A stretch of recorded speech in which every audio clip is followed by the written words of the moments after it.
നമസ്കാരം. BBC വാർത്തകൾ ആരംഭിക്കുന്നു. ആദ്യം പ്രധാന വാർത്തകൾ. Daya Tanal dialysis centre, Malabar Tanal early intervention centre എന്നിവയുടെ ഉദ്ഘാടനം നടത്തി. ആരോഗ്യ ദേവസ്വം വകുപ്പ് മന്ത്രി കെ മുരളീധരൻ ഉദ്ഘാടനം നിർവഹിച്ചു.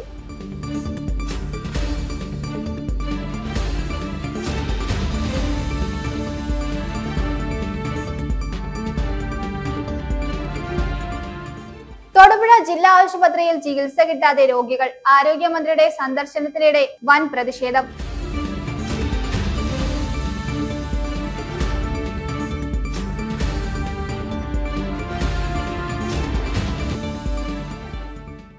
ESI കരട് വിജ്ഞാപനം പുറത്തിറക്കിയതോടെ ആശങ്കയിൽ ഇടുക്കിയും.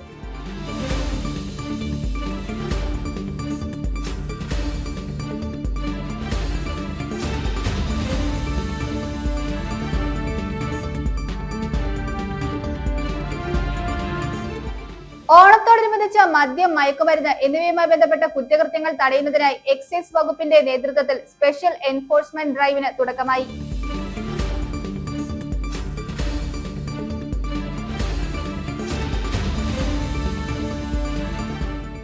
കമ്പകക്കാനത്ത് റോഡ് തകർന്നയിടങ്ങളിൽ ജില്ലാ കളക്ടർ ദിനേശൻ ചെറുവാട്ട് സന്ദർശനം നടത്തി.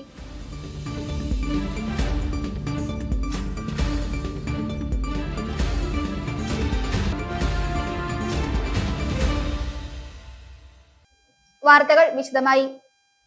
Thodupuzha Daya charitable and educational ട്രസ്റ്റും ടണലും സംയുക്തമായി തൊടുപുഴ കോലാനിയിൽ നിർമ്മാണം പൂർത്തീകരിച്ച Daya Tanal dialysis centre, Malabar Tanal early intervention centre എന്നിവയുടെ ഉദ്ഘാടനം നടത്തി. ആരോഗ്യ ദേവസ്വം വകുപ്പ് മന്ത്രി കെ മുരളീധരൻ ഉദ്ഘാടനം നിർവഹിച്ചു.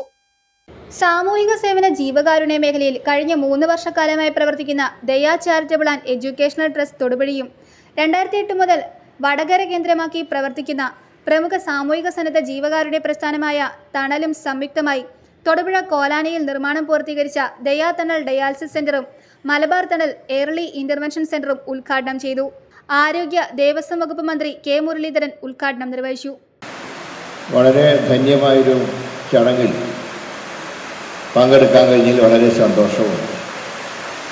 ടണലിൻ്റെയും അതുപോലെ തന്നെ ദയാ ചാരിറ്റബിൾ ആൻഡ് എഡ്യൂക്കേഷണൽ ട്രസ്റ്റും സംയുക്തമായി നടത്തുന്ന ഈ ചടങ്ങ് പുതിയ ഡയാലിസിസ് യൂണിറ്റിൻ്റെ ഉദ്ഘാടനം നിങ്ങളുടെ എല്ലാവരെയും അനുവാദത്തോടെ നിർവഹിച്ചായി സസന്തോഷം അറിയിക്കുക. ടണലിനെ സംബന്ധിച്ച് എനിക്ക് ആ സംഘടനയുമായി വളരെ വർഷങ്ങളായിട്ടുള്ള ബന്ധമുണ്ട്. ഞാൻ വടകരയിൽ MP ആയിരുന്ന സന്ദർഭത്തിൽ ടണലൊരുക്കിയ ഇതുപോലുള്ള ഒരുപാട് ചടങ്ങുകൾ സംബന്ധിച്ചിട്ടുണ്ട്. ഞാൻ കഴിഞ്ഞ ദിവസം തീരുമാനമെടുത്തു. ആരോഗ്യവകുപ്പ് 3 ജില്ലകളിൽ, ഇടുക്കി, വയനാട്, കാസർഗോഡ്, ഈ 3 ജില്ലകളിലുമുള്ള ഒരു ഡോക്ടർമാരെയും നഴ്സുമാരെയും ഈ ജില്ലയ്ക്ക് പുറത്തേക്ക് ട്രാൻസ്ഫർ കൊടുക്കില്ല. അവർക്ക് റെക്കമെൻഡ് ചെയ്യാൻ വരുന്നവരും ഓർക്കണം, ഒരു കാരണവശാൽ ഈ കാര്യത്തിൽ വിട്ടുവീഴ്ച ചെയ്യാൻ കഴിയില്ല. കാരണം ഈ 2 ജില്ലകൾ മലയോര ജില്ലകൾ, ആദിവാസികളുടെ ജില്ല, ഇടുക്കിയും വയനാട്. ഏതാണ്ട് കാസർഗോഡും അതാണ് സ്ഥിതി. എനിക്ക് തോന്നുന്നത് ഇടുക്കിയിൽ വരാൻ തയ്യാറുള്ളവർ പോലും കാസർഗോഡ് പോകാൻ തയ്യാറല്ല. അങ്ങറ്റ അതിർത്തിയിലാണ് എന്ന് പറഞ്ഞിട്ട്. ഇപ്പം ഇടുക്കി നിയോജകമണ്ഡലം എത്ര ആശുപത്രികളുണ്ട്, ആശുപത്രികൾ എത്ര ഡോക്ടർമാരുണ്ട്, എത്ര പോസ്റ്റ് ഒഴിവുണ്ട്, എത്ര നഴ്സുമാർ അവിടെ കുറവുണ്ട്. അപ്പോൾ ഇതൊക്കെ ഒരു ദിവസം ഈ ജില്ല, ഇപ്പോൾ ഇടുക്കി MLA യുടെ നേതൃത്വത്തിൽ ഒരു യോഗം വിളിക്കും, തൊടുപുഴ MLA യുടെ നേതൃത്വത്തിലൊക്കെ ആ ദിവസം തന്നെ കഴിക്കും. അത് കഴിഞ്ഞ് അന്ന് ഞാൻ ഇടുക്കി മെഡിക്കൽ കോളേജിൽ സന്ദർശിക്കുന്നുണ്ട്. നിർധനരായ വൃക്കരോഗികൾക്ക് ആശ്വാസമേകുക എന്ന ലക്ഷ്യത്തോടെയാണ് ഡയാലിസിസ് സെന്റർ ആരംഭിച്ചിരിക്കുന്നത്. കുട്ടികളിലെ ശാരീരിക മാനസിക വെല്ലുവിളികൾ നേരത്തെ കണ്ടെത്തി പരിഹരിക്കുക എന്ന ലക്ഷ്യത്തോടെയാണ് Malabar Tanal early intervention centre ആരംഭിച്ചിരിക്കുന്നത്. ടണൽ തൊടുപുഴ ചെയർമാൻ PP കാസിം യോഗത്തിൽ അധ്യക്ഷത വഹിച്ചു. ടണൽ തൊടുപുഴ സെക്രട്ടറി KS അഷ്റഫ് സ്വാഗതം ആശംസിച്ചു. Tanal south zone chairman PA Mujeeb Rahman ആശംസ നേർന്നു. ദീർഘകാലം തൊടുപുഴയുടെ MLA ആയിരുന്ന PG ജോസഫിനെ ചടങ്ങിൽ ആദരിച്ചു. Tunnel south zone secretary Afsal Jamal ആദരവ് രേഖപ്പെടുത്തി. Malabar group of company regional director Abdul Jaleel R Malabar charitable trust പ്രവർത്തനങ്ങൾ പരിചയപ്പെടുത്തുകയും ധനസഹായം വിതരണം ചെയ്യുകയും ചെയ്തു. പി ജെ ജോസഫ് സാറും അതുപോലെ തന്നെ റോയ് കെ പോലൂസ് തുടങ്ങിയവർ ചേർന്ന് ധനസഹായം വിതരണം ചെയ്യുകയാണ്. മലബാർ ചാരിറ്റബിൾ ട്രസ്റ്റിന്റെ ഭവനരഹിതർക്കുള്ള ധനസഹായ വിതരണമാണ് വേദിയിൽ നടന്നുകൊണ്ടിരിക്കുന്നത്.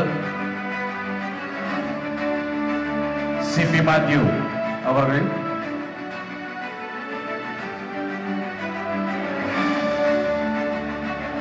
Idukki MLA Roy K Paulose, Idukki ജില്ലാ panchayat president professor Sheela Stephen, Thodupuzha municipal vice chairman K Deepak, Daya charitable and educational trust chairman ES Moosa, Kothamangalam peace valley chairman PM Abubakar, Al Azhar group of institutions chairman KM Moosa, Idukki district Congress committee president CP Mathew, TMC ward 33 councillor Uma AD, Gerald Manuel, R Aji, AP Muhammad Basheer, Prashanth Kuttappasa, doctor നെയ്സിയ Hasan, Suneer Ibrahim എന്നിവർ ആശംസകൾ നേർന്നു.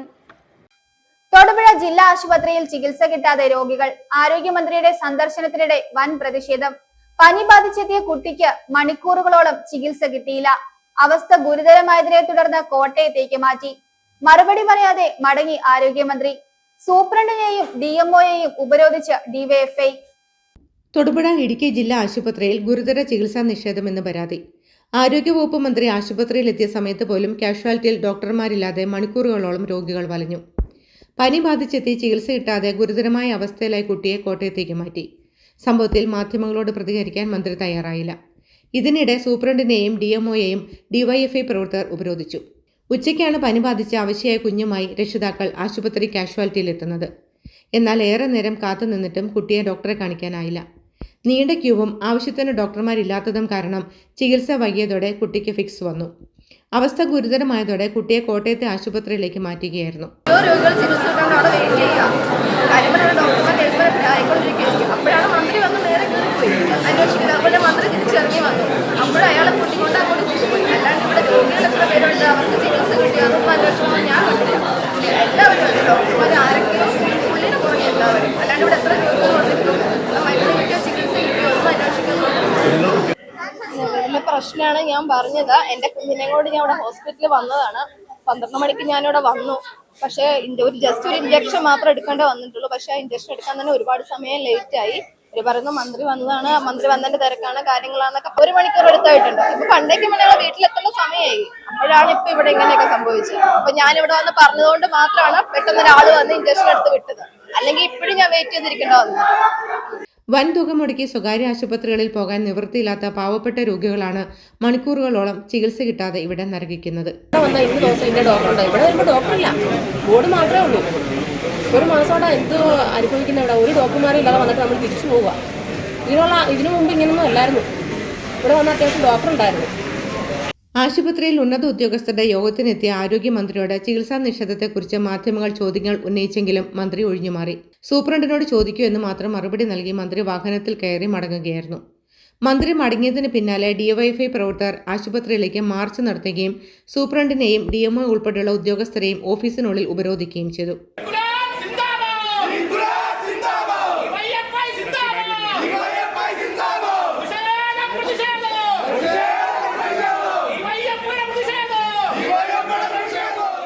കഴിഞ്ഞ 10 വർഷക്കാലം കേരളം കണ്ടിട്ടുണ്ട് കേരളത്തിന്റെ ആരോഗ്യരംഗം എങ്ങനെയാണ് മുന്നോട്ടേക്ക് പോയിരുന്നതെന്ന്. അവിടെ ഒരിക്കലും ഒരു മന്ത്രി ആശുപത്രി സന്ദർശിക്കുമ്പോൾ രോഗിക്ക് ചികിത്സയില്ല എന്ന അറിയിപ്പുണ്ടായിരുന്നില്ല. ഇന്നിപ്പോൾ ഒരു കൊച്ചുകുട്ടിക്ക് ചികിത്സ നൽകാതെ ഇവിടുന്ന് മടക്കി അയച്ചിരിക്കുന്നു. കഴിഞ്ഞ 10 വർഷം കൊണ്ട് കേരളം ആർജിച്ച ഈ എല്ലാ നേട്ടങ്ങളും ആരോഗ്യരംഗത്തെ തകർത്ത് കളയുന്നതിന് വേണ്ടിയുള്ള തീരുമാനമാണ് UDF ഇവിടെ കൈക്കൊണ്ടുള്ളത്. അത് വിദേശ ഫാർമ കമ്പനികളുടെ ഉൾപ്പെടെ പണം പറ്റിക്കൊണ്ടുള്ള ഇടപെടലാണെന്നാണ് ഞങ്ങൾ സംശയിക്കുന്നത്. സ്വകാര്യ ആശുപത്രി ലോബികൾക്ക് വേണ്ടിയുള്ള ഇടപെടലാണ്. ഈ ആശുപത്രികളെ തകർക്കുക എന്നുള്ള ലക്ഷ്യമാണ്. ഇന്ന് തന്നെ ഇവിടെ അദ്ദേഹം എത്തിയത് ആശുപത്രി കാണുന്നതിന് വേണ്ടിയല്ല ഞങ്ങൾക്കറിയാം. ഒരു സ്വകാര്യ ചടങ്ങിൽ പങ്കെടുക്കുമ്പോൾ വന്നതിന്റെ പേരിൽ ആശുപത്രി ഒന്ന് കയറി കണ്ടുന്നേ ഉള്ളൂ. പക്ഷെ വരുമ്പോൾ ഇവിടെ ഡോക്ടറില്ല, മരുന്നില്ല, വരുന്ന രോഗികൾക്ക് ചികിത്സ പോലും കൊടുക്കാൻ സാഹചര്യമുണ്ട്. ഇവിടുത്തെ ആശുപത്രി സൂപ്രണ്ടിന് മറുപടി പറയേണ്ട ആളോടെ പോയി മന്ത്രിയോട് ചോദിക്കുമ്പോൾ മന്ത്രി സൂപ്രണ്ടിനോട് ചോദിക്കൂ എന്ന് പറഞ്ഞു എന്നാണ് ഞങ്ങൾ അറിയുന്നത്. അപ്പോൾ ചോദിക്കാൻ സൂപ്രണ്ട് അവിടെ ചോദിക്കണമെങ്കിൽ ഈ ആശുപത്രിയിൽ ചുമതലയുള്ള സൂപ്രണ്ട് പോലും ഇവിടെ ഇല്ല. അവരെല്ലാം മന്ത്രിക്ക് ഇനി വൈകുന്നേരത്തെ ചായയ്ക്ക് വേണ്ടിയുള്ള ഒരുക്കങ്ങൾക്ക് വേണ്ടി പോയിരിക്കുന്നു എന്നാണ് ഞങ്ങൾ മനസ്സിലാക്കുന്നത്. അങ്ങനെ മന്ത്രി വരുമ്പോൾ ചായ വിളമ്പേണ്ട ഉത്തരവാദിത്തമാണോ ഒരു ആശുപത്രിക്ക് എന്നുള്ള ചോദ്യമാണ് ഞങ്ങളോട് ഉയർത്തുന്നത്. ഞങ്ങളിവിടെ പൊതിച്ചോറ് കൊടുക്കാൻ വേണ്ടി വന്നിട്ടുള്ളതാണ്. ഞങ്ങൾ മന്ത്രി പൊതിച്ചോറ് കൊടുക്കേണ്ടതില്ല എന്നാണ് പറയുന്നത്. പക്ഷേ ഞങ്ങൾ അവിടെ അതിൽ കൂടി ഞങ്ങൾ കാര്യം ചേർത്ത് പറയാനുണ്ട്. ഇവിടെ വിശക്കുന്ന മനുഷ്യർ ഡിവൈഎഫ്ഐയുടെ പൊതിച്ചോറ് കാത്തു നിൽക്കുന്ന കാലത്തോളം ആ പൊതിച്ചോറുമായി ഞങ്ങളിവിടെ വരിക തന്നെ ചെയ്യും. ഇത്തരം രീതികളെ ഞങ്ങൾ ചോദ്യം ചെയ്യുകയും ചെയ്യും. ഡോക്ടർമാരുടെയും ജീവനക്കാരുടെയും കുറവ് പരിഹരിച്ച് ആശുപത്രിയുടെ പ്രവർത്തനം കാര്യക്ഷമമാക്കണമെന്നാണ് പ്രതിഷേധക്കാരുടെ ശക്തമായ ആവശ്യം. News bureau, Thodupuzha. ESA കരട് വിജ്ഞാപനം പുറത്തിറക്കിയതോടെ ആശങ്കയിൽ ഇടുക്കി. പശ്ചിമഘട്ട പരിസ്ഥിതി സംരക്ഷണത്തിനായി പ്രൊഫസർ മാധവ് ഗാഡ്ഗിലും ഡോക്ടർ കസ്തൂരി രംഗനും അധ്യക്ഷന്മാരായി രൂപീകരിച്ച കമ്മിറ്റികൾ റിപ്പോർട്ട് തയ്യാറാക്കിയിരുന്നു. ഇതിന്റെ അടിസ്ഥാനത്തിൽ കേരള സർക്കാർ രൂപീകരിച്ച ഡോക്ടർ ഉമ്മൻ വി ഉമ്മൻ കമ്മിറ്റിയുടെ ശുപാർശ പ്രകാരമാണ് ESA കരട് വിജ്ഞാപനം പുറത്തിറക്കിയത്. കേന്ദ്ര വനം പരിസ്ഥിതി മന്ത്രാലയത്തിന്റെ അംഗീകാരവും ഇതിനുണ്ടായിരുന്നു. ജൂലൈ 27-ന് പരിസ്ഥിതി മന്ത്രാലയം പുറത്തിറക്കിയ ESA കരട് വിജ്ഞാപനത്തിൽ കേരളത്തിലെ 123 വില്ലേജുകളിലെ 9993.7 ചതുരശ്ര കിലോമീറ്റർ പ്രദേശം ESA ആണ്.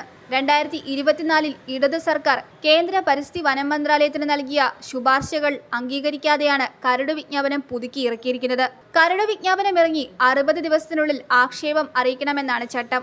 28 വില്ലേജുകൾ ഒഴിവാക്കണമെന്ന ആവശ്യം പരിഗണിച്ചില്ല. ഉമ്മൻ വി ഉമ്മൻ കമ്മിറ്റി ശുപാർശ അനുസരിച്ച് ഇടുക്കി ജില്ലയിൽ 47 വില്ലേജുകളാണ് ESA പരിധിയിലുള്ളത്. ഇടതു സർക്കാർ നൽകിയ ശുപാർശയിൽ 28 വില്ലേജുകളെ ഒഴിവാക്കണമെന്നാവശ്യപ്പെട്ടിരുന്നു. ഇതും പരിഗണിച്ചില്ല.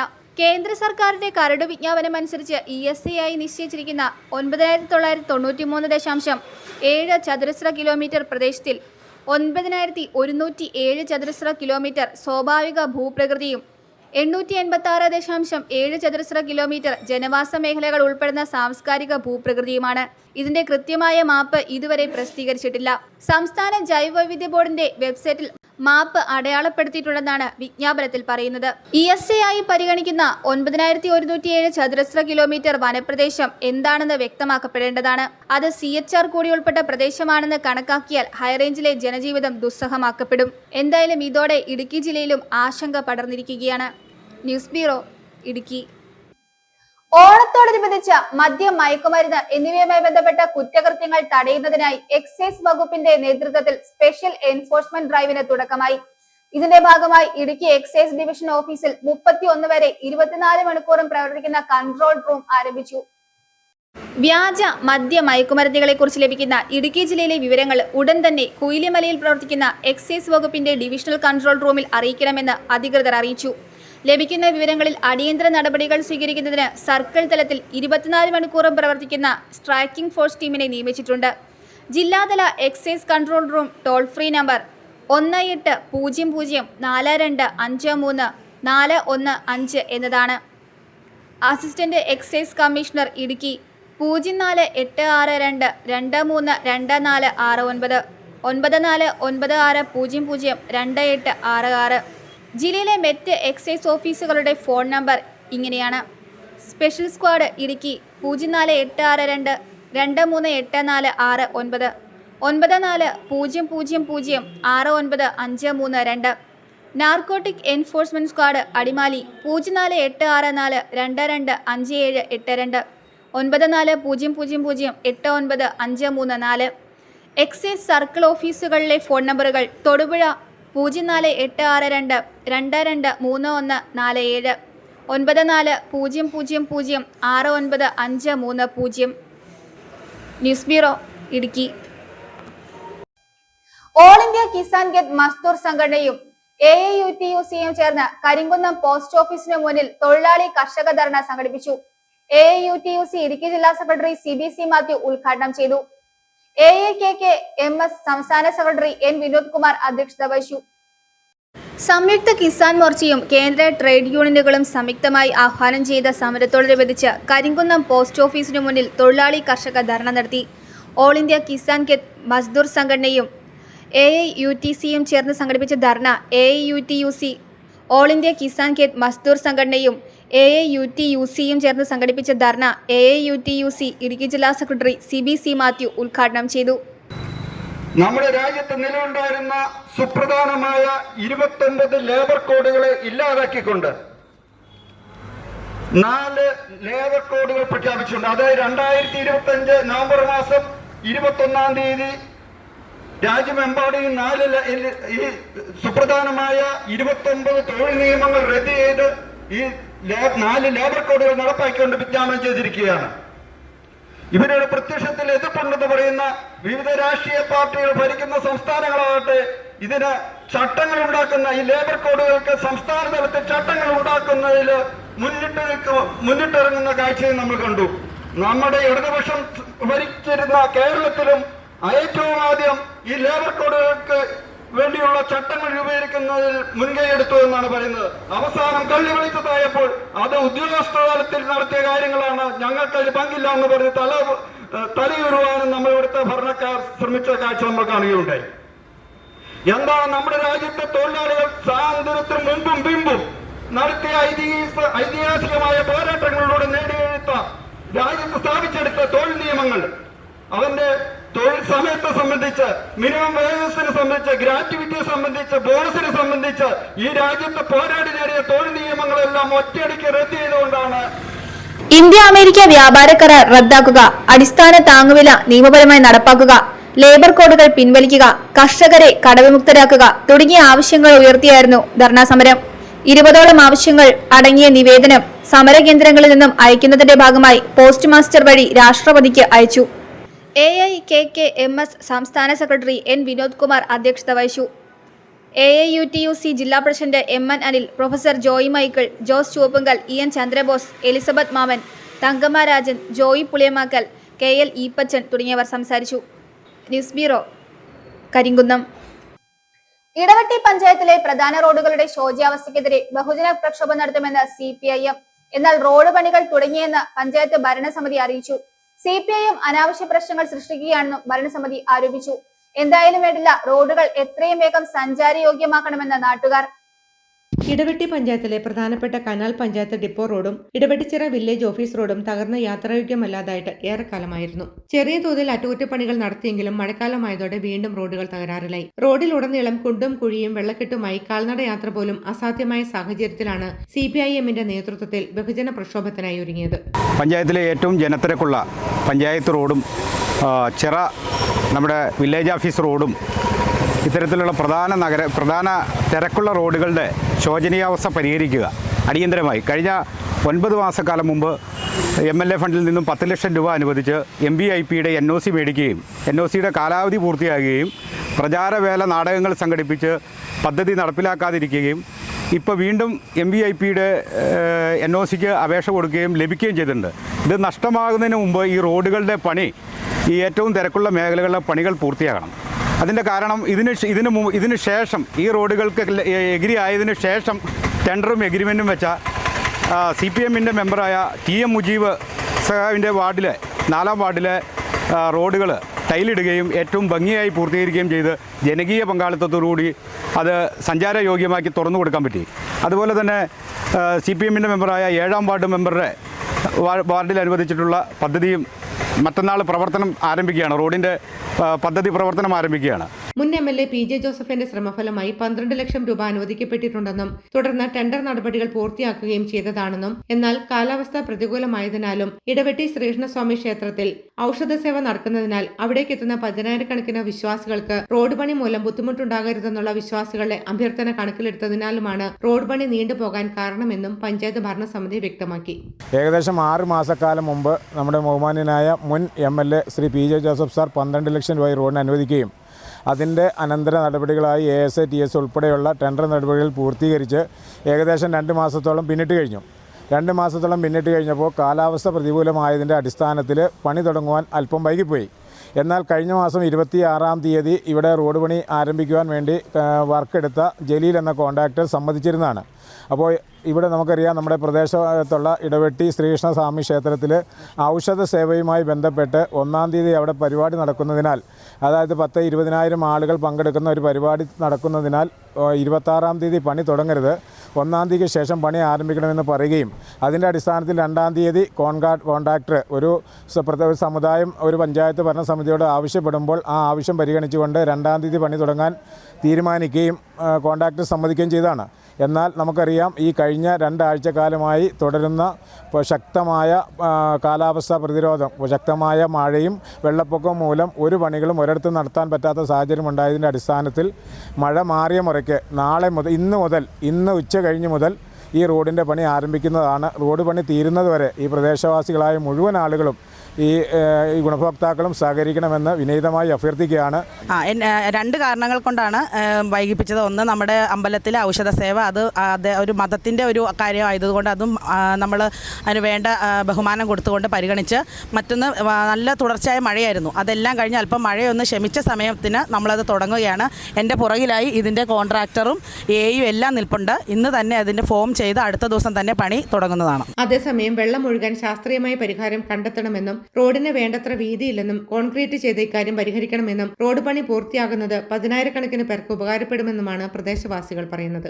ഈ റോഡ് നന്നായി കിടക്കണമെന്നുണ്ട്, പൊതുജനങ്ങൾക്ക് വൃത്തിയായിട്ട് നന്നായി കിടക്കണം, സഞ്ചാരയോഗ്യമായി കിടക്കണമെന്നുണ്ടെങ്കിൽ ഈ പഞ്ചായത്തിൽ നിന്ന് വരുന്ന വെള്ളവും അപ്പുറത്തെ വീട്ടുകാരുടെ വെള്ളവും ഈ ഓട വഴി താഴത്തേക്ക് വിട്ടാൽ കനാലിൽ കൂടെ താഴത്തേക്ക് പോകും. ഇല്ലാണ്ട് ഇതിൽ കട്ടയിട്ടിട്ട് യാതൊരു പ്രയോജനമില്ല, പൊതുജനങ്ങൾക്ക് യാതൊരു ഗുണവും ചെയ്യുമില്ല. അതുപോലെ സൈഡ് കോൺക്രീറ്റ് ചെയ്താൽ മാത്രമേ കട്ട നിൽക്കത്തുള്ളൂ. കട്ട നിൽക്കണമെങ്കിലുണ്ടല്ലോ സൈഡ് കോൺക്രീറ്റ് ചെയ്ത് കൊടുത്താൽ മാത്രമേ ആ സൈഡ് നിൽക്കത്തുള്ളൂ. അതുപോലെ ഒരു വാഹനങ്ങൾക്ക് സൈഡ് കൊടുക്കാനുള്ള വീതി ഇവിടെ ഇല്ല. അപ്പോൾ അവിടെ കോൺക്രീറ്റ് ചെയ്താൽ മാത്രമേ വീതി കിട്ടത്തുള്ളൂ. എത്രയും വേഗം പൊതുജനങ്ങൾക്ക് വേണ്ടി റോഡ് നന്നായി കൊടുത്താൽ 10,000-കണക്കിന് ആൾക്കാർ യാത്ര ചെയ്യുന്ന ജീപ്പും കാറും ലോറിയും സ്കൂൾ ബസ്സുകളും ഒക്കെ യാത്ര ചെയ്യുന്ന വഴിയാണ്. അതുകൊണ്ട് നന്നാക്കി കൊടുത്താൽ ഏറ്റവും ഉപകാരപ്രദമായിരിക്കും. സ്ത്രീ സുരക്ഷാ പദ്ധതി നിർത്തലാക്കിയ UDF സർക്കാരിന്റെ സ്ത്രീവിരുദ്ധ നടപടിക്കെതിരെ മഹിളാ അസോസിയേഷൻ കഞ്ഞിക്കുഴി പഞ്ചായത്ത് കമ്മിറ്റിയുടെ നേതൃത്വത്തിൽ കഞ്ഞിക്കുഴി പഞ്ചായത്ത് ഓഫീസിലേക്ക് പ്രതിഷേധ മാർച്ചും ധർണയും നടത്തി. പ്രതിഷേധ മാർച്ചും ധർണയും മഹിളാ അസോസിയേഷൻ ജില്ലാ സെക്രട്ടറി ലിസി ജോസ് ഉദ്ഘാടനം ചെയ്തു. LDF സർക്കാർ നടപ്പിലാക്കിയ സ്ത്രീ സുരക്ഷാ പെൻഷൻ പദ്ധതി നിർത്തലാക്കിയ UDF സർക്കാരിന്റെ സ്ത്രീവിരുദ്ധ നടപടിക്കെതിരെയാണ് മഹിളാ അസോസിയേഷൻ കഞ്ഞിക്കുഴി പഞ്ചായത്ത് കമ്മിറ്റിയുടെ നേതൃത്വത്തിൽ പഞ്ചായത്ത് ഓഫീസിലേക്ക് മാർച്ചും ധർണയും നടത്തിയത്. കഞ്ഞിക്കുഴി ബസ് സ്റ്റാൻഡ് പരിസരത്തു നിന്നും ആരംഭിച്ച മാർച്ച് പഞ്ചായത്ത് കവാടത്തിൽ പോലീസ് തടഞ്ഞു. തുടർന്ന് നടന്ന ധർണാ സമരത്തിൽ ഗ്രാമപഞ്ചായത്ത് മെമ്പർ സന്ധ്യ രാജേഷ് അധ്യക്ഷത വഹിച്ചു. യോഗം മഹിളാ അസോസിയേഷൻ ജില്ലാ സെക്രട്ടറി ലിസി ജോസ് ഉദ്ഘാടനം ചെയ്തു. നമുക്കറിയാം, ഞാൻ ആദ്യം സൂചിപ്പിച്ചു വീട്ടമ്മമാരുടെ ബുദ്ധിമുട്ടുകളെ കുറിച്ച്. അവരുടെ കൈകളിലേക്ക് 1,000 രൂപ മാസം വന്നാൽ അവരത് വീട്ടിലെ ഓരോ കാര്യങ്ങൾക്ക് വേണ്ടി ഉപയോഗിക്കുമെന്നുള്ളതിന് സംശയമില്ല. പക്ഷേ UDF ഗവൺമെന്റ് അധികാരത്തിൽ വന്നപ്പോൾ എന്താ സംഭവിച്ചത്? UDF ഗവൺമെന്റ് അധികാരത്തിൽ വന്നപ്പോൾ ഇവിടെ സംസാരിച്ച അദീന പറഞ്ഞതുപോലെ ഇന്ത്യ ഗ്യാരണ്ടി എന്ന് പറഞ്ഞ് 5 ഗ്യാരണ്ടിയുമായിട്ട് വന്നു. ഓക്കെ, ഞങ്ങൾ അതിലൊന്നും കുറ്റം പറയുന്നില്ല. ഗ്യാരണ്ടികളൊക്കെ എല്ലാവർക്കും ആവാം, അത് 5ഓ 10ഓ ആവാം. പക്ഷേ അധികാരത്തിൽ വന്നു കഴിഞ്ഞപ്പോൾ ആ പറഞ്ഞ ഗ്യാരണ്ടികൾ എങ്ങനെയാണ് നടപ്പിലാക്കിയത് എന്ന് നമ്മൾ പരിശോധിക്കണം. ഇപ്പോൾ 2.5 മാസക്കാലമാവുമാണ് അധികാരത്തിൽ വന്നിട്ട്. ആ അധികാരത്തിൽ വന്നതിന് ശേഷം സ്ത്രീ സുരക്ഷാ പദ്ധതി എന്ന് പറയുന്ന ഒരു അജണ്ടയെ ഇന്ന് വരെ UDFന്റെ ചർച്ചയിലോ മന്ത്രിസഭാ യോഗത്തിലോ വന്നിട്ട്. CPIM Kanjikuzhy local secretary Sasi Kanyalil മുഖ്യപ്രഭാഷണം നടത്തി. അധീന സിബി, ജലജ സജീവ്, സിന്ധു ബാബു എന്നിവർ പ്രസംഗിച്ചു. നിരവധി മഹിളാ അസോസിയേഷൻ പ്രവർത്തകരും പരിപാടിയുടെ ഭാഗമായി. News bureau, Idukki. Muttom IHRD technical higher secondary സ്കൂളിന്റെ നേതൃത്വത്തിൽ ടെക് ഫെസ്റ്റ് 2026-2027 സംഘടിപ്പിച്ചു. ശാസ്ത്രം, ഇലക്ട്രോണിക്സ്, ഗണിതശാസ്ത്രം, ഇംഗ്ലീഷ് എന്നീ വിഭാഗങ്ങളിലായി ഒരുക്കിയ പ്രദർശനങ്ങൾ സന്ദർശകരുടെ ശ്രദ്ധ പിടിച്ചുപറ്റി. വിദ്യാർത്ഥികളിൽ ശാസ്ത്രീയ മനോഭാവം, നവീന ചിന്ത, ഗവേഷണ താല്പര്യം, ആശയവിനിമയ ശേഷി എന്നിവ വളർത്തുന്നതിന് വേണ്ടിയാണ് ടെക് ഫെസ്റ്റ് സംഘടിപ്പിച്ചതെന്ന് മാനേജ്മെന്റ് അറിയിച്ചു. Muttom IHRD technical higher secondary school സംഘടിപ്പിച്ച ടെക് ഫെസ്റ്റ് 2026-2027 വിദ്യാർത്ഥികളുടെ സാങ്കേതിക വൈദഗ്ധ്യവും സർഗാത്മകതയും ഒരുമിച്ച് ചേർന്ന ശ്രദ്ധേയമായ വേദിയായി മാറി. ശാസ്ത്രം, ഇലക്ട്രോണിക്സ്, ഗണിതശാസ്ത്രം, ഇംഗ്ലീഷ് എന്നീ വിഭാഗങ്ങളിലായി ഒരുക്കിയ പ്രദർശനങ്ങൾ സന്ദർശകരുടെ ശ്രദ്ധ പിടിച്ചുപറ്റി. ശാസ്ത്ര വിഭാഗത്തിൽ പരിസ്ഥിതി സംരക്ഷണം, പുനരുപയോഗ ഊർജം, ഹൈഡ്രോപോണിക്സ് ഉപയോഗിച്ചുള്ള കൃഷിരീതി, ശാസ്ത്രീയ പരീക്ഷണങ്ങൾ എന്നിവയെ ആസ്പദമാക്കിയ മാതൃകകൾ അവതരിപ്പിച്ചു. ഇലക്ട്രോണിക്സ് വിഭാഗത്തിൽ ഓട്ടോമേഷൻ, സ്മാർട്ട് ഉപകരണങ്ങൾ, റോബോട്ടിക്സ്, ആർഡിനോ അധിഷ്ഠിത പ്രോജക്റ്റുകൾ, gaming steering, radar system, smart home automation system, face detection, smart door, automatic street light എന്നിവ പ്രദർശിപ്പിച്ചു. ഗണിതശാസ്ത്ര വിഭാഗത്തിൽ ഗണിത മാതൃകകൾ, പസിലുകൾ, ഗണിത കളികൾ എന്നിവയും, ഇംഗ്ലീഷ് വിഭാഗത്തിൽ സാഹിത്യ കഥാപാത്രങ്ങൾ, ഭാഷാ ഗെയിമുകൾ, സൃഷ്ടിപരമായ പ്രദർശനങ്ങൾ എന്നിവയും ഒരുക്കിയിരുന്നു. വിദ്യാർത്ഥികൾ സ്വയം രൂപകൽപ്പന ചെയ്ത ആശയങ്ങളും മാതൃകകളും സന്ദർശകർക്കായി വിശദീകരിച്ചത് പരിപാടിയുടെ പ്രധാന ആകർഷണമായി.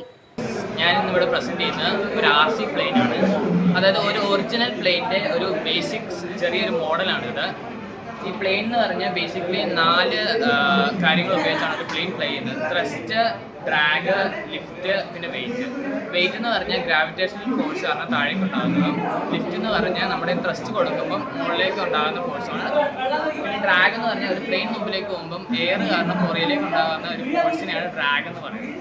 പിന്നെ ഉള്ളത് ഇത്തരം കാര്യങ്ങളാണ് ഉള്ളത്. പിന്നെ ത്രസ്റ്റ് മോട്ടർ കൊടുക്കുന്ന ഫോഴ്സിനെയാണ് ത്രസ്റ്റ് എന്ന് പറയുന്നത്. അപ്പോൾ ബേസിക്കലി ഈ 2 കാര്യങ്ങളാണ് ഒരു പ്ലെയിനിനെ 2 സൈഡിലേക്കും മൂവ് ചെയ്യാൻ ഉപയോഗിക്കുന്നത്. അതിൻ്റെ പേര് ഏലിയറോൺസ്. പിന്നെ ഈ 2 എണ്ണം വെർട്ടിക്കൽ ആൻഡ് ഹൊറിസോണ്ടൽ സ്റ്റെബിലൈസർ. ഈ ഹൊറിസോണ്ടൽ സ്റ്റെബിലൈസർ ഉപയോഗിക്കുന്നതെന്ന് പറഞ്ഞാൽ ഒരു പ്ലെയിൻ ലെഫ്റ്റോ റൈറ്റോ മൂവ് ചെയ്യുമ്പോൾ അതിൻ്റെ ടെയില് മാത്രം 1 ഡിഗ്രിയിലേക്ക് ചെരിഞ്ഞു പോകും. അത് ചെരിഞ്ഞു പോകാതിരിക്കാൻ വേണ്ടി കൺട്രോൾ ചെയ്യാൻ ഉപയോഗിക്കുന്നതാണ് എൻ്റെ മെയിനായിട്ട് എയിം എന്ന് വെച്ചാൽ ഇപ്പം കുറേ സ്ഥലത്ത് കുറേ പേര് പുറത്തേക്ക് പോകുന്നുണ്ട്. അപ്പോൾ അവരുടെ സ്വന്തമായിട്ടുള്ള കാർ അവിടെ കിടക്കുക. മീൻസ് ഇപ്പം ഒരു സ്റ്റാർട്ടാക്കിയതൊക്കെ വരുമ്പോൾ അവിടെ കാറിന് ഓരോരോ ടൈപ്സ് ഓഫ് പണികൾ അങ്ങനെയുള്ള കുറേ മെയിൻ്റെനൻസ് കോസ്റ്റ് വരുന്നുണ്ട്. അപ്പോൾ ഇതെന്ന് വെച്ചാൽ നമുക്ക് എവിടെ നിന്ന് വേണമെങ്കിൽ നമ്മുടെ കാർ കൺട്രോൾ ചെയ്യാം. ഈ കാർ എന്ന് പറഞ്ഞാൽ ബ്ലൂടൂത്ത് RC കൺട്രോൾ കാറാണ്. നമുക്ക് ഏകദേശം ആക്യുറസി 0.5 അതായത് ഏകദേശം റേഞ്ച് എടുത്ത് നമുക്കിത് ഇപ്പോൾ ലോ കോസ്റ്റ് ആയതുകൊണ്ട് തന്നെ 1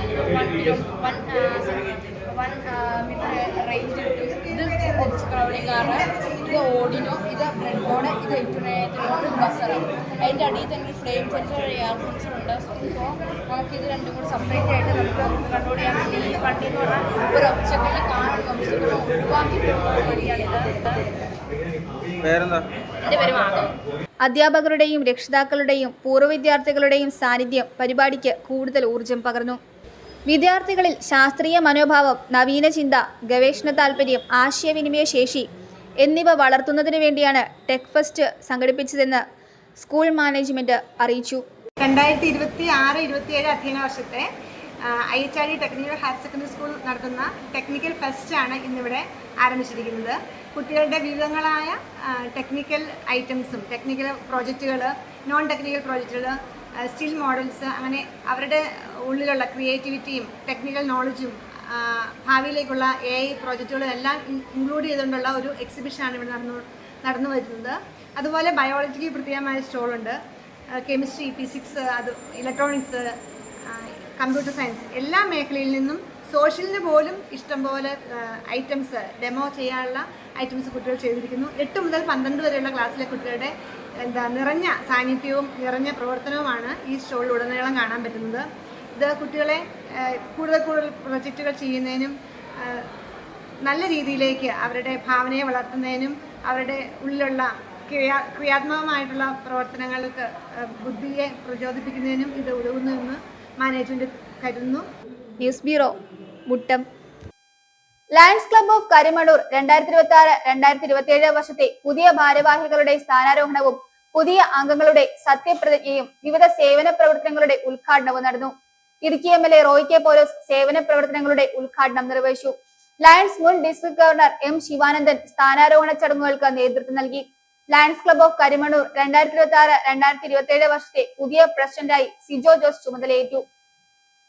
ലയൺസ് ക്ലബ് ഓഫ് കരിമണ്ണൂർ 2026-2027 വർഷത്തെ പുതിയ ഭാരവാഹികളുടെ സ്ഥാനാരോഹണവും പുതിയ അംഗങ്ങളുടെ സത്യപ്രതിജ്ഞയും വിവിധ സേവന പ്രവർത്തനങ്ങളുടെ ഉദ്ഘാടനവും നടന്നു. Idukki MLA Roy K Paulose സേവന പ്രവർത്തനങ്ങളുടെ ഉദ്ഘാടനം നിർവഹിച്ചു.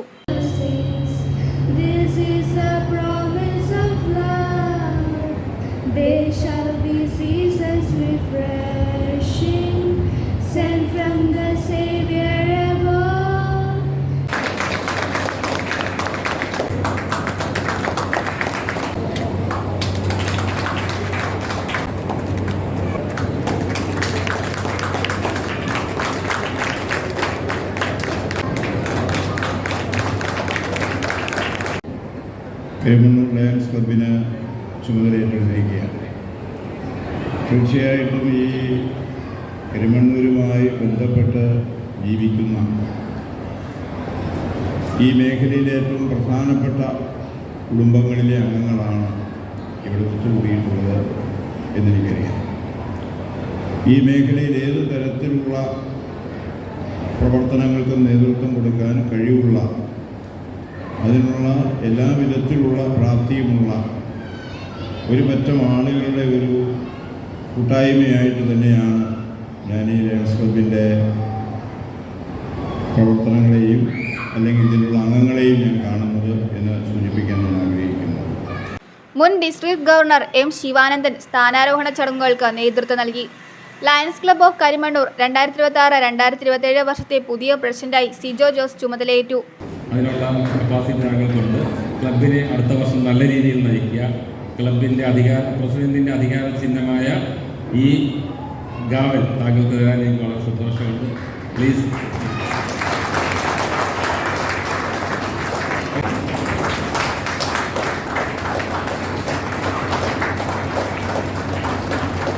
അദ്ദേഹത്തിനെ എസ്കോർട്ട് ചെയ്ത്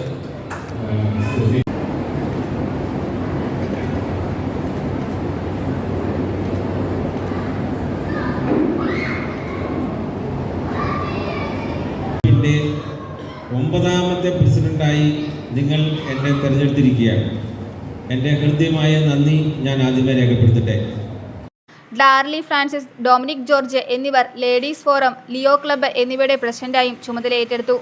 ജിജി അഗസ്റ്റിൻ സെക്രട്ടറിയായും മാത്യു വരിക്കശ്ശേരി ട്രഷററായുമുള്ള 18-അംഗ ഭരണസമിതിയാണ് ചുമതലയേറ്റത്. മുൻ പ്രസിഡന്റ് റിൻഡോ ചാണ്ടി അധ്യക്ഷത വഹിച്ച ചടങ്ങിൽ ജോർഡി മാത്യു സ്വാഗതവും, ഫ്ലെബിൻ തോമസ് ഫ്ലാഗ് ഓഫ് സല്യൂട്ടേഷനും, ബെറ്റ്സൺ ജോയ് ആനുവൽ റിപ്പോർട്ടും, അഡ്വക്കേറ്റ് ഷാജിമോൻ ലൂക്കോസ് ആമുഖ അവതരണവും നടത്തി.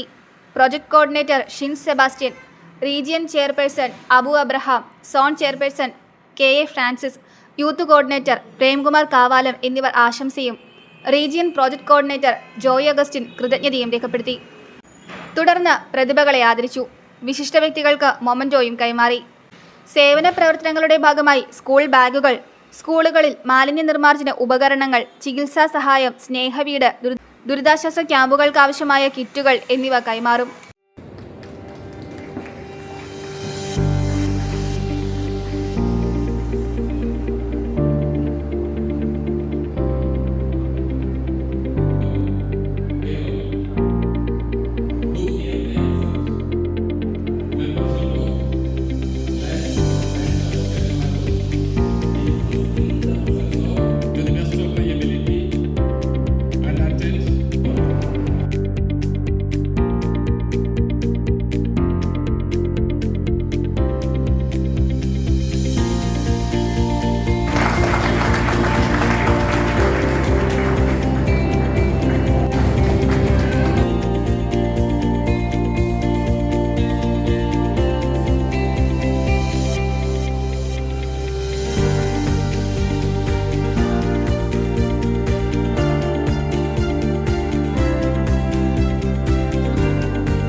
സുരക്ഷാ പെൻഷൻ പുനഃസ്ഥാപിക്കണമെന്നാവശ്യപ്പെട്ടുകൊണ്ട് അഖിലേന്ത്യാ ജനാധിപത്യ മഹിളാ അസോസിയേഷൻ വണ്ണപ്പുറം പഞ്ചായത്തിന് മുന്നിൽ പ്രതിഷേധ ധർണ നടത്തി. ജനാധിപത്യ മഹിളാ അസോസിയേഷൻ ഇടുക്കി ജില്ലാ കമ്മിറ്റി അംഗം ജഗദമ്മ വിജയൻ ധർണ ഉദ്ഘാടനം ചെയ്തു. മഹിളാ അസോസിയേഷൻ കരിമണ്ണൂർ ഏരിയ കമ്മിറ്റിയുടെ ആഭിമുഖ്യത്തിൽ വണ്ണപ്പുറം പഞ്ചായത്ത് ഓഫീസിലേക്ക് പ്രതിഷേധ റാലിയും ധർണയും നടത്തി. UDF സർക്കാർ നിർത്തലാക്കിയ സ്ത്രീ സുരക്ഷാ പദ്ധതി പുനഃസ്ഥാപിക്കുക, സർക്കാരിന്റെ സ്ത്രീവിരുദ്ധ നിലപാട് അവസാനിപ്പിക്കുക എന്നീ ആവശ്യങ്ങൾ ഉന്നയിച്ചാണ് ധർണാ സമരം നടത്തിയത്. ഏരിയ കമ്മിറ്റി പ്രസിഡന്റ് ഗിരിജാകുമാരി അധ്യക്ഷത വഹിച്ചു. മഹിളാ അസോസിയേഷൻ ഇടുക്കി ജില്ലാ കമ്മിറ്റി അംഗം ജഗദമ്മ വിജയൻ ഉദ്ഘാടനം ചെയ്തു. നുണപ്രചരണവുമായി UDF അധികാരത്തിൽ കയറിയപ്പോൾ പൂക്കി VD സതീശൻ എന്ന് പ്രചരണം നടത്തുമ്പോൾ അതൊരു പൂക്കിയായി തന്നെ ഇവിടെ ഭരണത്തിലേറ്റിയിരിക്കുകയാണ്. ഇപ്പോൾ നമുക്ക് കാണാൻ കഴിയും, ഇവിടെ 3000 രൂപ പെൻഷൻ കൊടുക്കും, ക്ഷേമ പെൻഷനുകൾ കൊടുക്കുമെന്ന് പറഞ്ഞു. 3000 രൂപ പെൻഷൻ ഞങ്ങൾ അധികാരത്തിൽ വന്നാൽ ആദ്യം നടപ്പിലാക്കുന്നത് 3000 രൂപ ക്ഷേമ പെൻഷൻ എന്നാണ്. ആർക്കാണ് 3000 രൂപ ഇവിടെ ക്ഷേമ പെൻഷൻ നടപ്പിലാക്കിയത്? ആശാ വർക്കർമാർ സമരം ചെയ്തപ്പോൾ അവരോട് പറഞ്ഞു 23,000 രൂപ ഞങ്ങൾ കയറിയാൽ അധികാരത്തിൽ വന്നാൽ ആദ്യം തരുമെന്ന് പറഞ്ഞു. അവരെയും കബളിപ്പിച്ചു. ഇവിടെയുള്ള പെൻഷൻ കിട്ടുന്ന ക്ഷേമ പെൻഷൻ ലഭിക്കുന്ന ആ വൃദ്ധരായ അല്ലെങ്കിൽ വിധവകളായ സ്ത്രീകളെ അല്ലെങ്കിൽ പെൻഷൻ വാങ്ങുന്ന ആളുകളെ പറ്റിച്ചുകൊണ്ട് അധികാരത്തിൽ കയറിയപ്പോൾ വളരെയധികം കോമാളിത്തരങ്ങളാണ് നമ്മുടെ കേരളത്തിൽ നമുക്ക് കാണാൻ പറയുന്നത്. മുഖ്യമന്ത്രി വി.ഡി. സതീശൻ്റെ കോമാളിത്തരങ്ങൾ കാണണമെങ്കിൽ, UDFൻ്റെ കോമാളിത്തരങ്ങൾ കാണണമെങ്കിൽ ഇപ്പോഴാണ് ടിവിയും ഫേസ്ബുക്കും ഒക്കെ നമ്മൾ സോഷ്യൽ മീഡിയ കണ്ടാൽ നുണ ഏത് രീതിയിൽ കൊണ്ടുവരാം ആ നുണപ്രചരണവുമായി നടത്തുന്നു. ഇപ്പോൾ പുതിയ പ്രഖ്യാപനം വന്നിരിക്കുന്നു. സഹകരണ ബാങ്ക് വഴി കൊടുത്തിരിക്കുന്ന പെൻഷൻ അതും നിർത്തലാക്കുന്നു. JC ആൻഡോ, പഞ്ചായത്ത് മെമ്പർ അജിത ദിനേശൻ, മിനി മോഹൻ എന്നിവർ സംസാരിച്ചു. News bureau, Vannappuram.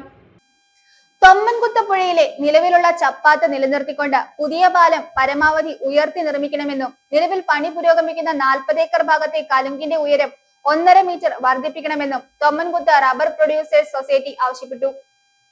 Neyyassery Thokkumban saddle road KSTP ഏറ്റെടുത്ത് BMBC നിലവാരത്തിലുള്ള പണികൾ ആദ്യഘട്ടത്തിൽ എത്തിയിരിക്കുകയാണ്. വളവുകൾ നിവർത്തുകയോ വീതി കൂട്ടി ടാറിംഗ് നടത്തുകയോ ചെയ്തിട്ടില്ല. റോഡിന്റെ പണി തുടങ്ങിയപ്പോൾ തന്നെ വനംവകുപ്പ് പല വിധത്തിലും നിർമ്മാണങ്ങൾ തടസ്സപ്പെടുത്തുകയുണ്ടായി. അതെല്ലാം തരണം ചെയ്ത് ഇപ്പോൾ തൊമ്മൻകുത്തിലെ ചപ്പാത്തിന്റെയും 40 ഏക്കറിലെ കലുങ്കിന്റെ പണിയും ബാക്കിയാണ്. പൊതുജനങ്ങളുടെ അഭിപ്രായത്തെ മാനിക്കാതെ 2018 ഫ്ലഡ് ലെവൽ പരിഗണിക്കാതെ വേണ്ടത്ര ഉയരമില്ലാതെ കലുങ്ക് പണിതതിനാൽ കഴിഞ്ഞയാഴ്ച 3 ദിവസത്തോളം പുതിയ കലുങ്കിന് മുകളിൽ 1 മീറ്ററോളം ഉയരത്തിൽ വെള്ളം പൊങ്ങുകയും പഴയ ചപ്പാത്ത് മൂടിപ്പോവുകയും ചെയ്തു. 4 ദിവസത്തോളം ബസ് സർവീസ് മുടങ്ങി. ഇപ്പോഴുള്ള ഉയരത്തിൽ കലുങ്ക് നിർമ്മിച്ചിട്ട് കാര്യമില്ല. നിലവിലെ കലുങ്കിന് മുകളിൽ 1.5 മീറ്ററെങ്കിലും റോഡ് ഉയർത്തിപ്പണിതാലേ വെള്ളപ്പൊക്ക ഭീഷണിക്ക് പരിഹാരമാകൂ. ഈ ഉയരം കണക്കാക്കി 2018 ഫ്ലഡ് ലെവൽ നോക്കി കപ്പിലാഞ്ചൂട് മുതൽ റോഡ് ഉയർത്തി പുതിയ പാലം നിർമ്മിക്കണം. പഴയ ചപ്പാത്ത് നിലനിർത്തിയാൽ ഗതാഗത തടസ്സമുണ്ടാകാതെ സൗകര്യമായി പുതിയ പാലം നിർമ്മിക്കാം. സർക്കാർ മാറിയ സ്ഥിതിയിൽ വനംവകുപ്പിൽ നിന്നും നേര്യമംഗലം അടിമാലി റോഡിന് അനുമതി ലഭിച്ച സ്ഥിതിക്ക് തൊമ്മൻകുത്ത് വഴി പോകുന്ന KSTP റോഡിലെ ചപ്പാത്തിന് പകരം സൗകര്യപ്രദമായ രീതിയിൽ പാലം നിർമ്മിക്കാവുന്നതാണ്. ജനത്തിന് ഉപകാരമായ വിധത്തിൽ 150 കോടിയുടെ ഈ പദ്ധതി നടപ്പിലാക്കണമെന്ന് തൊമ്മൻകുത്ത് RPS ആവശ്യപ്പെട്ടു. 1 കിലോമീറ്ററിന് ഏതാണ്ട് 4 കോടി രൂപ വെച്ച് മുടക്കി തോക്കുമ്പൻ സാഡിൽ റോഡ് ഏതാണ്ട് പണി തീർന്നു കിടക്കുകയാണ്. ഇനിയിപ്പോൾ ചെയ്യാനുള്ളത് നമ്മുടെ ഈ ചപ്പാത്തും അപ്പുറത്തൊരു കലുങ്കുമാണ്. അപ്പോൾ ഈ വനം വകുപ്പിൻ്റെ നിഷേധാത്മകമായ നടപടികൾ മൂലം റോഡിന് വീതി എടുക്കാനോ വളവ് നിർത്താനോ ഒന്നും സാധിച്ചിട്ടില്ല. അപ്പോൾ ഇരിക്കുന്ന ഇരിപ്പിൽ എങ്ങനെയാണോ റോഡ് ആ കണ്ടീഷനിലാണ് റോഡ് ഇപ്പോൾ നിലവിൽ പണി തീർത്തിരിക്കുന്നത്. വളവ് നിവർത്തുകയോ ഒന്നും ചെയ്തിട്ടില്ല. ഇനിയിപ്പോൾ അതൊന്നും പറഞ്ഞിട്ട് കാര്യമില്ല. BMBC നിലവാരത്തിൽ റോഡ് തീർന്നു. ഇനി നമുക്ക് ചെയ്യാൻ പറ്റുന്നത് ഈ തൊമ്മൻകുത്ത് ചപ്പാത്ത് പുതുക്കി പണിയുന്നതും ഇതിനോടനുബന്ധിച്ച് അവിടെ ഒരു കലുങ്കുണ്ട്, ആ കലുങ്കും പുതുക്കി പണിയുന്നതാണ്. ഇത് രണ്ടും ഏതാണ്ട് വാട്ടർ ലെവലിൽ നിന്ന് ഒരു 1 മീറ്റർ ഉയരത്തിലാണ് നിങ്ങൾക്ക് കാണാം ഇരിക്കുന്നത്. അപ്പോൾ ഇത് ഉയർത്തി പണിയുന്നത് എന്ന് പറഞ്ഞാൽ നല്ല രീതിയിൽ ഉയർത്തി പണിതില്ലെങ്കിൽ അതുകൊണ്ടുള്ള പ്രയോജനം നമുക്ക് കിട്ടില്ല. ഇപ്പോൾ എൻ്റെ കാലിലൊരു മുടന്തുണ്ട്. ആ മുടന്ത് ഞാൻ ശസ്ത്രക്രിയ ചെയ്തു. 1 കോടി രൂപ മുടക്കി ശസ്ത്രക്രിയ ചെയ്തതിന് ശേഷവും ആശുപത്രിയിൽ ഇറങ്ങിയിട്ട് എൻ്റെ മുടന്ത് അങ്ങനെ തന്നെ നിൽക്കുവാണെങ്കിൽ ആ ശസ്ത്രക്രിയ കൊണ്ട് പ്രയോജനമില്ല എന്ന് പറഞ്ഞ പോലെയാണ്. ഇപ്പോൾ തൊമ്മൻകുത്ത് നിവാസികൾക്ക് ഈ റോഡ് കൊണ്ടുള്ള പ്രയോജനം കിട്ടണമെങ്കിൽ ഈ ചപ്പാത്ത് ഉയർത്തി പണിയണം. അപ്പുറത്തുള്ള നമ്മുടെ നിവാസികൾക്ക് മാത്രമല്ല ഹൈറേഞ്ചിലേക്ക് പോകുന്നത് വണ്ണപ്പുറം ടച്ച് ചെയ്യാണ്ട് തൊടുവഴിക്കുള്ള ഒരു എളുപ്പ വഴിയായിട്ടും കൂടെയാണ് ഈ വഴി തെളിഞ്ഞു വിടുന്നത്. ഇവിടുന്ന് ശരിക്ക് ചേലച്ചോട് റോഡിലേക്ക് കയറാൻ ഒരു 4.5 കിലോമീറ്റർ പോയാൽ ചേലച്ചോട് റോഡിലേക്ക് നമുക്ക് കയറാൻ സാധിക്കും. അവിടെ വരെ റോഡ് ക്ലിയർ ആണ്. ഈ ചപ്പാത്ത് ആദ്യകാലങ്ങളിൽ പണിതപ്പം നമ്മുടെ അന്നത്തെ അത്യാവശ്യ കാര്യങ്ങൾക്ക് വേണ്ടി മാത്രം പണിതാണ്. ഒരു വണ്ടിക്ക് കഷ്ടി കടന്നു പോകാനുള്ള വീതിയുള്ളൂ. അപ്പോൾ ഉയർത്തി പണിതില്ലെങ്കിൽ ഈ വർഷവും 3 ദിവസങ്ങളോളം ഈ ചപ്പാത്ത് മൂടി കിടക്കുകയാണ്.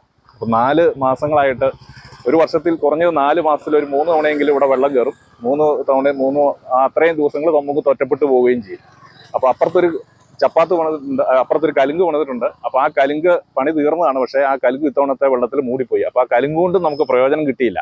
അപ്പോൾ ആ കലുങ്ക് കൊണ്ടുള്ള പ്രയോജനം കിട്ടണമെങ്കിൽ കലുങ്ക് ഇനി ഉയർത്തണം. കലുങ്കിൻ്റെ സ്ലാബൊക്കെ നല്ല കട്ടിയുള്ളതാണ്. അത് മണ്ണിട്ട് അത് ഒരു 1 മീറ്ററോളം ഉയർത്തി കഴിഞ്ഞ് കഴിഞ്ഞാൽ ഇനി അതിൽ വെള്ളം കയറില്ല. അപ്പോൾ ആ കലുങ്ക് മൂടിക്കഴിഞ്ഞ് കഴിഞ്ഞാൽ നമുക്ക് ഈ പാലം കൊണ്ടും പ്രയോജനമില്ല, നമ്മൾ ഈ ചെയ്ത ഒരു പണി കൊണ്ടും പ്രയോജനമില്ല. അപ്പോൾ ഈ പാലം നിലനിർത്തിക്കൊണ്ട് അത് ഗവൺമെൻറ്റിൻ്റെ പ്രോപ്പർട്ടിയാണ്. നിങ്ങൾക്ക് കാണാം അവിടെ വനമൊന്നുമില്ല. ഇത് തേക്ക് പ്ലാന്റേഷൻ ആണ്. കടത്തായിരുന്നു അവിടെ. അപ്പോൾ അവിടുന്ന് ആദ്യം പറഞ്ഞിരുന്ന പോലെ തന്നെ പുതിയ ഈ പാലം നിലനിർത്തി ഈ ചപ്പാത്ത് നിലനിർത്തിക്കൊണ്ട് അവിടെ പാലം പണിയുകയാണെങ്കിൽ നമുക്ക് എല്ലാവർക്കും ഉപകാരമാണ്, യാത്രയ്ക്ക് ഉപകാരമാണ്. മുണ്ടമുടിയിൽ നിന്ന് എളുപ്പന്നിറങ്ങി തൊമ്മൻകുത്ത് ടൂറിസ്റ്റ് കേന്ദ്രം ആനയാടിക്കുത്ത് ടച്ച് ചെയ്തുകൊണ്ട് തൊടുവഴിക്കുള്ള ടൂറിസ്റ്റ് ഇതിലാണേലും വളരെ പ്രയോജനപ്പെടുന്ന ഒരു റോഡായിട്ടാണ് ഇത് വരുന്നത്. പക്ഷെ മഴക്കാലത്ത് പാലം മൂടുന്ന അവസ്ഥയാണ് ഇപ്പോൾ വീണ്ടും വന്നുകൊണ്ടിരിക്കുന്നത്. അതുപോലെ തന്നെ വളവുകൾ നിവർത്തിയിട്ടില്ല, റോഡിൻ്റെ വീതി കൂട്ടിയിട്ടില്ല, പല സ്ഥലങ്ങളിലും അപകടമായിട്ട് നിൽക്കുകയാണ്. News bureau, Thodupuzha. കമ്പകക്കാലത്ത് റോഡ് തകർന്നയിടങ്ങളിൽ ജില്ലാ കളക്ടർ ദിനേശൻ ചെറുവാട്ട് സന്ദർശനം നടത്തി. റോഡിന്റെ വശങ്ങളിലെ അപകടകരമായി നിൽക്കുന്ന പാറകൾ, മരങ്ങൾ എന്നിവ നീക്കം ചെയ്തു. റോഡ് അപകടരഹിതമായി പണി പൂർത്തീകരിക്കുവാൻ നിർമ്മാണ കമ്പനിക്ക് നിർദ്ദേശവും നൽകി. മുണ്ടൻമുടി പുരീടം സിറ്റിയിലെ പാറ ദുരന്ത നിവാരണ വിഭാഗത്തിൽ ഉൾപ്പെടുത്തി നീക്കം ചെയ്യുവാനുള്ള നിർദ്ദേശവും കളക്ടർ നൽകി. ആലപ്പുഴ മധുര സംസ്ഥാന പാതയുടെ ഭാഗമായ വണ്ണപ്പുറം ചേലച്ചുവട് റോഡിൽ കമ്പകക്കാനത്ത് റോഡിന്റെ അരികിടിഞ്ഞും അരിക് വിണ്ടുകീറിയും അപകടത്തിലായ ഇടം ജില്ലാ കളക്ടർ ഡോക്ടർ ദിനേശൻ ചെറുവാട്ട് സന്ദർശിച്ചു. തകർന്ന ഭാഗം അടിയന്തരമായി പുനർനിർമ്മിക്കാൻ റോഡ് നിർമ്മാണ ഏജൻസിയായ KRFB കേരള റോഡ് ഫണ്ട് ബോർഡിന് നിർദ്ദേശം നൽകി. റോഡ് പണിയുടെ ആവശ്യത്തിന് വനംവകുപ്പിൽ നിന്ന് വിട്ടുകിട്ടേണ്ട ഭൂമിയുടെ അളവ് കണക്കാക്കി അറിയിക്കാൻ KRFB എക്സിക്യൂട്ടീവ് എഞ്ചിനീയറോട് ആവശ്യപ്പെട്ടു. കൂടാതെ റോഡരികിലെ അപകടകരമായ മരങ്ങൾ, പാറകൾ ഇവ നീക്കം ചെയ്യണമെന്നും ആവശ്യപ്പെട്ടു. ഇതിനായി പരിവേഷ് പോർട്ടലിൽ അപേക്ഷ സമർപ്പിക്കുവാനും നിർദ്ദേശിച്ചു. റോഡിന്റെ വശങ്ങൾ ഇടിഞ്ഞത് സംബന്ധിച്ച് ബഹുമാനപ്പെട്ട നമ്മുടെ chief whip Appu John sir എൻ്റെ ശ്രദ്ധയിൽപ്പെടുത്തിയിരുന്നു. അപ്പോൾ തൊട്ടടുത്ത ദിവസം തന്നെ ഇവിടെ സന്ദർശിക്കാമെന്ന് അദ്ദേഹത്തിനോട് ഞാൻ പറഞ്ഞതുമാണ്. ഇതെന്തായാലും അടിയന്തരമായിട്ട് ഇത് പരിഹരിക്കേണ്ട വിഷയമാണെന്നുള്ള ബോധ്യപ്പെട്ടു. അതിൻ്റെ അടിസ്ഥാനത്തിൽ വനം വകുപ്പിൽ നിന്നുള്ള പെർമിഷൻസ് അതിപ്പം പരിവേഷ് പോർട്ടലിൽ അതിൻ്റെ അപേക്ഷകൾ അപ്ലോഡ് ചെയ്യേണ്ടത് വളരെ പെട്ടെന്ന് തന്നെ അത് ചെയ്യാൻ വേണ്ടിയിട്ട് കേരള റോഡ് ഫണ്ട് ബോർഡിൻ്റെ എക്സിക്യൂട്ടീവ് എഞ്ചിനീയർക്ക് നിർദ്ദേശം നൽകിയിട്ടുണ്ട്.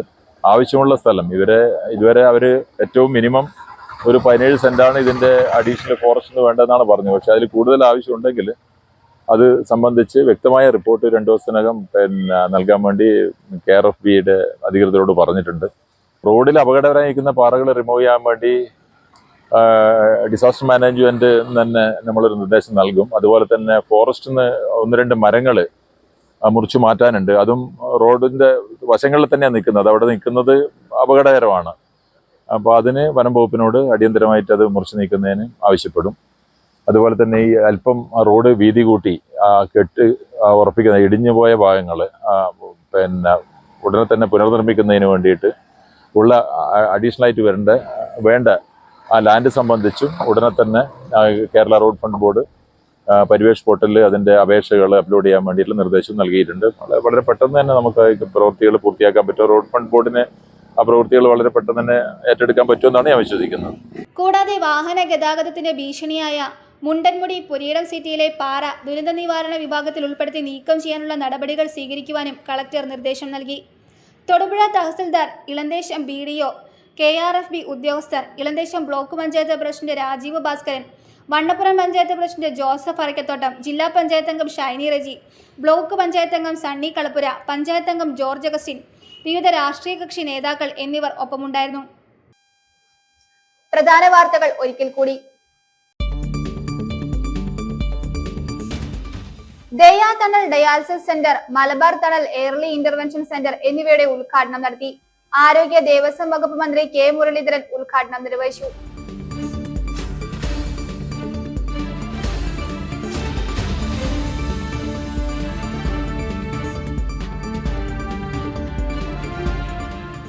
തൊടുപുഴ ജില്ലാ ആശുപത്രിയിൽ ചികിത്സ കിട്ടാതെ രോഗികൾ. ആരോഗ്യമന്ത്രിയുടെ സന്ദർശനത്തിനിടെ വൻ പ്രതിഷേധം.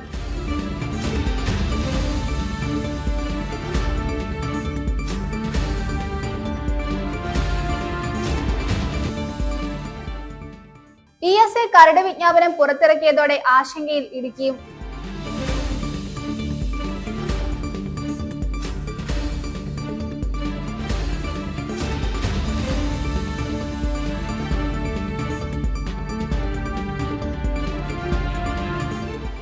ഓണത്തോടനുബന്ധിച്ച് മദ്യം, മയക്കുമരുന്ന് എന്നിവയുമായി ബന്ധപ്പെട്ട കുറ്റകൃത്യങ്ങൾ തടയുന്നതിനായി എക്സൈസ് വകുപ്പിന്റെ നേതൃത്വത്തിൽ സ്പെഷ്യൽ എൻഫോഴ്സ്മെന്റ് ഡ്രൈവിന് തുടക്കമായി.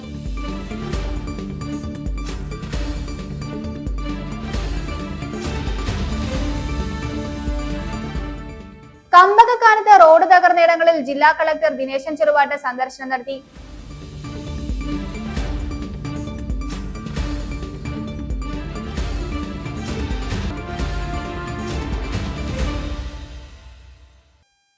ഇതോടെ ഈ വാർത്താ ബുള്ളറ്റിൻ സമാപിക്കുന്നു.